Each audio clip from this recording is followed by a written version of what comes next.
So we're going to go through, I think a packet or a handout was emailed to you in advance, and I hope that you'll find that helpful. And we're going to go through what we're hoping is that this is going to be a real nuts and bolts type of presentation for you to be able to take back some real practical things that you might be able to use or you could envision using in the future. And this is by no means limited to faith formation with children. We could see this model also being used in tweens, teens, and adult faith formation. So I guess a good place to start is the why bother. So in the midst of the pandemic, I think at different times, a lot of us have been ready to throw up our hands and say, I can't do this anymore. But those of us that have joined this group have been able to cheer one another on and remind one another that this still really matters. And in some ways, the pandemic has brought us back to our roots, where spiritual development is back at the home, and it's primarily being facilitated by the parents and the guardians that those children surround themselves with during this pandemic time. And we still think that even though our role has shifted, that we still really are a vital part of the church community. And most of what you'll see today is how we are charged with curating and sourcing materials that families are able to access, implement, and replicate in their homes with either things they have on hand or very inexpensively we are able to supply to them. But we still think that it's a really vital part of our church ministry. And as you can probably imagine, a lot of the parents who are registered for this program are already anxious about the amount of screen time that our children are participating in, especially as some have yet to return to in-person school. So probably the two most important litmus tests that we in this group have really taken very seriously is the material or activity that we are presenting easy for parents to manage? Because if it's not, it's very unlikely to be done. And is it something that is engaging the parents and the children simultaneously? Is this something that's bringing the whole family into the fold of whatever lesson we're presenting? So those are kind of our two most important criteria, and hopefully you'll see how we live that out as we explore how this takes shape. So these are by no means the only options out there. There are a lot of really, really great options to consider in terms of building a virtual faith platform. This just happens to be the ones that we're using. And why we chose these, for one, we wanted free, and who doesn't like free? We all have tight church budgets, so we wanted free. We also wanted very easy to access. We needed something that we were able to build in some security metrics for, which we'll talk about a little bit later. And we also wanted things that parents were already using for their children's schooling, meaning they didn't have to learn a new type of technology in order to make this work. And what we found was that most of the children who were kind of thrust into this at-home learning environment, by and large, they were already using Google Classroom, Zoom, and Flipgrid as ways that they were interacting with their public school counterparts. So that's where we chose these platforms. So, Jamie, can I chime in there? Sure. So for some of us, we learned that some of our families found it awkward or an extra layer to have to navigate Google Classroom. And so as our group sort of each tweaked things to our individual congregations, I was in a congregation that did much better when I emailed them that week sort of curated packet of materials. And so I sent an email just to those families that were engaged in this age cohort and participating in the program, and they could just click those links. And rather than directing those links into Google Classroom, we posted the video content pieces on our YouTube channel. Again, free, and you can choose to list those video content pieces as either unlisted or private, which allows us to publish things that are copyright protected. but that way we're publishing them only to the folks that have been granted that link to be able to access the content that we've shared. And so that's one of the other sort of free ways, depending on how your congregation best will consume the information, to be able to make it available and easily linkable, clickable for folks to access. Thanks, Christy. So the first question is, where should I start? Because this feels a little bit like eating an elephant and we don't really know where to begin. So I have two small children, so Toy Story is our way of life. If you don't know this image, I'm sorry, you'll have to watch Toy Story, but it's Woody hugging the phone.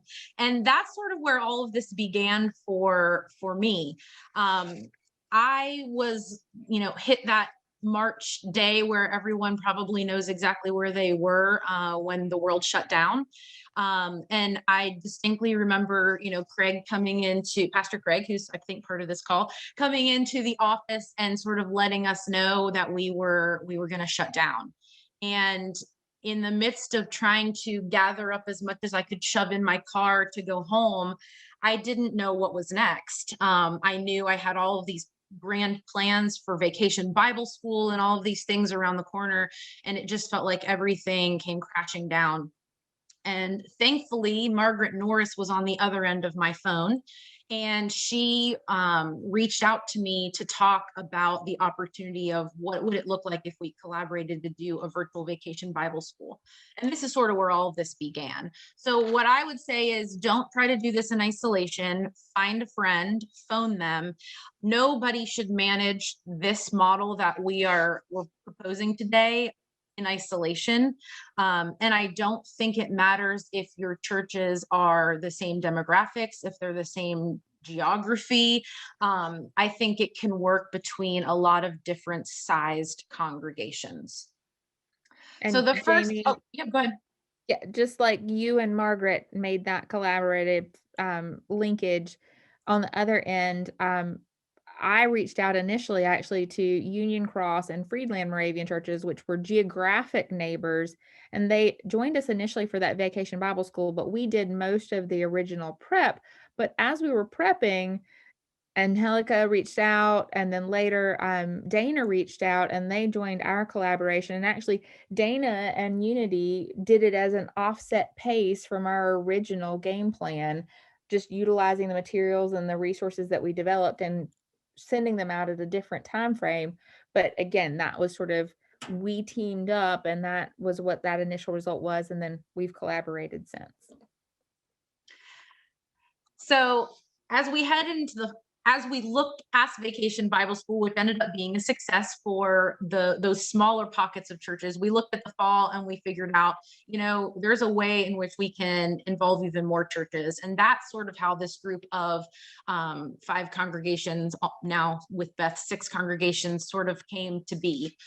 So the first place to start was to create sort of a proverbial dumping ground as to where we were going to brainstorm and pull all of this curriculum together. And that came in the shape of a Google folder. Now, I'm probably breaking this down into way simplistic form, but for those of you who are not currently using Google Drive as your sourced hub for putting all of your materials and organizing your files, that's really the way you need to start if you want to consider Google Classroom. Create a folder, and this is where everything's going to be housed. And I'm going to try to flip over here and share with you what my drive looks like. So this is the drive that, oh, that's not the one. Hold on. Let's go to this one. This is what the drive, are you seeing this okay? Great. So this is what the drive looks like for the Sunday school collaboration we're doing right now, which happens to be on the Lord's Prayer. And you'll see we have a folder that we just put the curriculum in, and then we have all of our sessions outlined. And in each of those sessions is where we would find the specific materials that pertain to that particular unit. So everyone in our collaborative group has access to these shared folders, and this is where we will pull stuff over from this location to the Google Classroom, which is what I'll share with you in a minute. And now it probably does bring up the question of, well, how do I know if I have enough storage space to make this work? If you have a Gmail, you have a Google Drive account, but the storage capacity is limited. If your church doesn't have a shared drive folder, you can very easily purchase one for about $2 a month. That will give you more storage space than you could possibly need to do at least an entire annual year's worth of videos and planning for online virtual faith formation. So I would recommend looking at kind of one of the smaller packages that Google offers for storage space. And inside of that, in addition to each of those broken down sessions, probably the most important document in that folder is our curated supply list. Because in addition to the virtual, we're doing kits. So we come up with the supply list, and each church packs their own kits that then get porch delivered to our participants. Margaret, do you want to talk a little bit about what those kits look like? Actually, keep talking and I'll go get one. Great, that would be fantastic. So we'll come back to what those kits end up looking like. But the next thing is to do registration. And I know it might seem like, well, I don't do registration for a normal fall Sunday school. Why would this be important? The reason that registration is really important for virtual faith formation, in addition to kit supplies, it's also the place where you're going to be able to capture the email address that they will want all of these electronic access and materials sent to. More importantly, this is also where they're going to designate or rather acknowledge that they understand that the materials that we are sharing with them through these virtual platforms is in fact copyrighted material. And we can't afford to let those materials be launched into the abyss of the internet. So they're acknowledging that they're not going to lift and share things, but they're also acknowledging some really important matters with regard to safe sanctuary in a virtual space. We take very seriously that not all of our families wish to have their children's images captured during live Zoom sessions. And so we want them to know that we take that seriously and that we agree that we're always going to have two unrelated adults, even when we go into breakout rooms in Zoom, that we maintain those policies even in this virtual space. Any questions about Google folder or Google Forms as it's used for registration?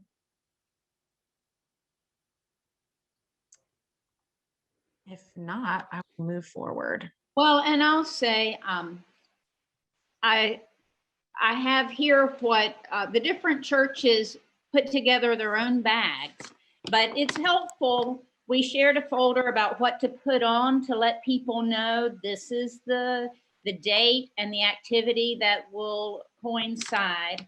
And we also put together a book that we all could include. And then the practical matters in the bag, like we had a craft that included a large cardboard piece and some Play-Doh and some cooking.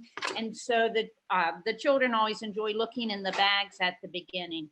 And also the families do know that we do record things that they can go and connect with, but we don't record the session itself since we don't want all the children's images to be used.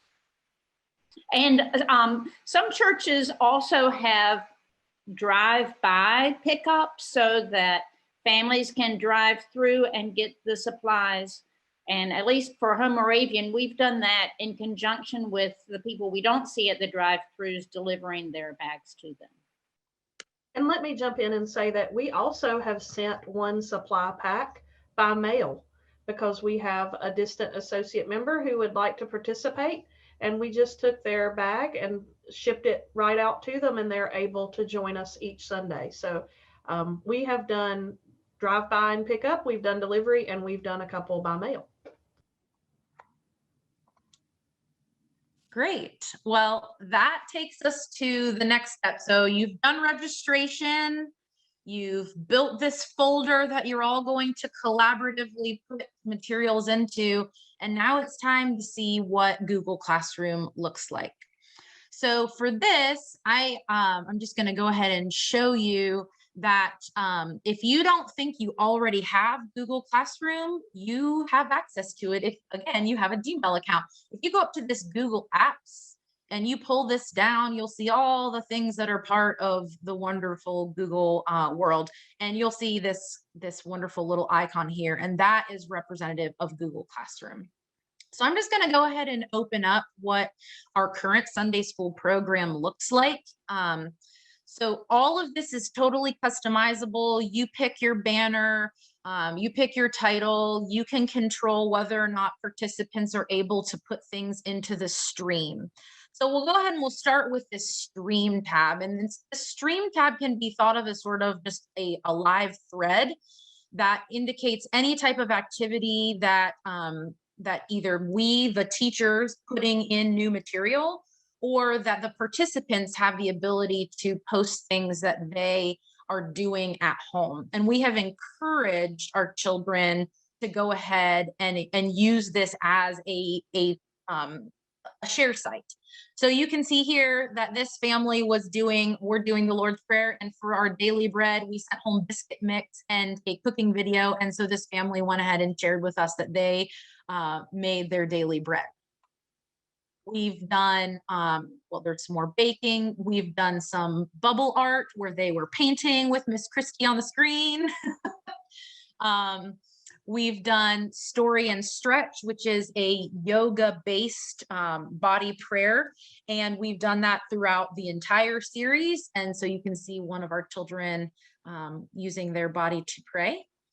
And so, like I said, and even our teens group that meets separately, they Zoom baked together. So all of their screens indicated what their bread looked like. So you can see how this stream makes for a really, really convenient place to see. You can see how this is working for people. In the classwork tab, this is where the rubber meets the road. This is where you break up your units, and there's lots of ways to organize this. And by no means am I saying that ours is the only way, but we've decided to organize it by session and date. So on our session for this past Sunday, which was March 7th, in here, they could watch Miss Christie tell the Godly Place story. They could watch the videos or read the instructions about how to make a drum, because we're going to do a hand drumming lesson this coming week. They can look in our music tab to listen to our theme song, or watch a video of me teach them the American Sign Language that goes with our theme song. And we can talk a little bit about why we chose the sign language in a bit. You can see there's a video that they can do the story and stretch Lord's Prayer along with me.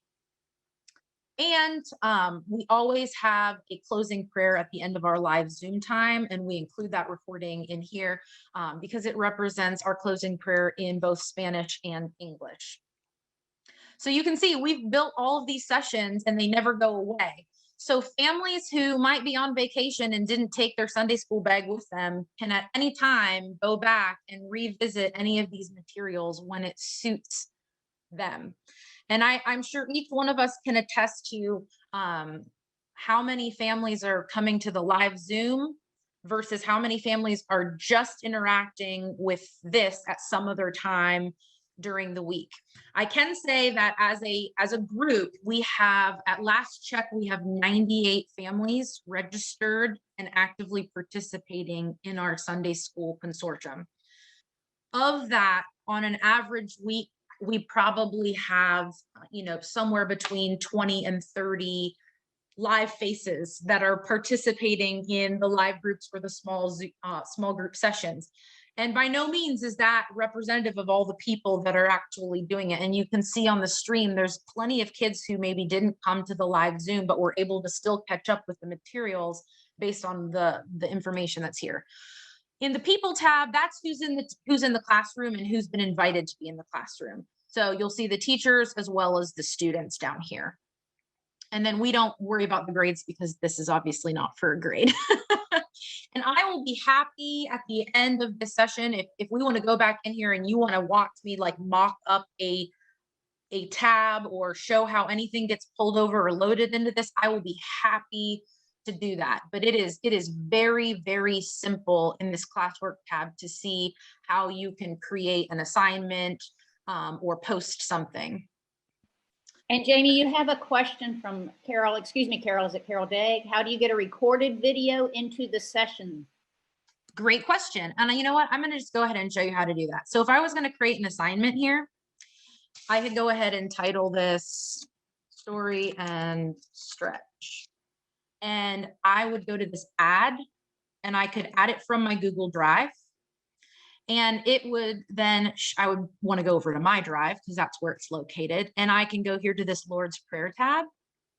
And again, then all those dates show up. So if I want to pull up, you know, whatever it is from whichever session, if there's a video there, this actually isn't the Story and Stretch, but that's the American Sign Language. So I'll just show how that would be inserted. Okay. And I could put my instructions here of this video will show you the ASL. And then I come over here, and this is not for points, so it's an ungraded assignment.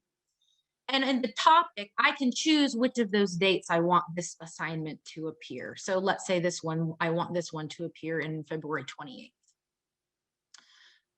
I can assign it, and it will automatically go to that date. Or I can schedule it. Scheduling it allows you to pre-build these sessions. So you can set it to release any date in the future, anytime you wish. So when I build this classroom, what I will typically do is I will build all of the sessions, but I will set the materials so that they won't release until Saturday night at 8 o'clock before they're used in the Sunday morning live session. And that way, the families can't get the stuff that we're not ready to release. But it also gives me a chance Saturday night or even Sunday morning before we have our live Zoom session to check to make sure everything released on time. Does that answer your question? I'm happy to demo anything else inside this Google Classroom that someone might like to see. If someone wants to see what Story and Stretch looks like or what sign language tutorials look like, happy to open that. Jamie, we've got a couple of folks that have asked questions about usefulness for adults potentially and some of that. And I just wanted to weigh in for the Vacation Bible School collaboration that Kernersville was a part of last summer. We actually did include adults. And so we actually had a breakout session just for adults. So we were presenting that sort of shared content. But when we broke out into small groups, we had groups for our preschoolers and groups for our elementary schoolers, groups for youth. But we actually had an adult group that had their own discussion opportunity to comment and to deal with the same concepts and themes that we were dealing with everybody. It was a series on parables. And a lot of churches will choose to do something where they're all studying the same thing, or a sermon series that's on a particular topic. And I could definitely see a usefulness of Google Classroom for that platform, because inside this classwork tab, instead of breaking it out maybe by date, you could also break it out by age group or by, by the topic. And inside of these assignments, you could go ahead and load a video if you wanted them to watch a video, or you could load a handout. We try to put our handouts up here in the general materials so that that print packet is really like one click away, and it's always at the top of the feed, if that makes sense. Same thing with the Zoom link. We have a recurring Zoom link, and we want families to know where that is all the time. And so another question is, how would this be with all volunteers? And I know that there are multiple ways to set this up, and it certainly does help to have somebody in charge of the tech piece of it. Yes. So I have sort of taken responsibility of being like the point person for the classroom.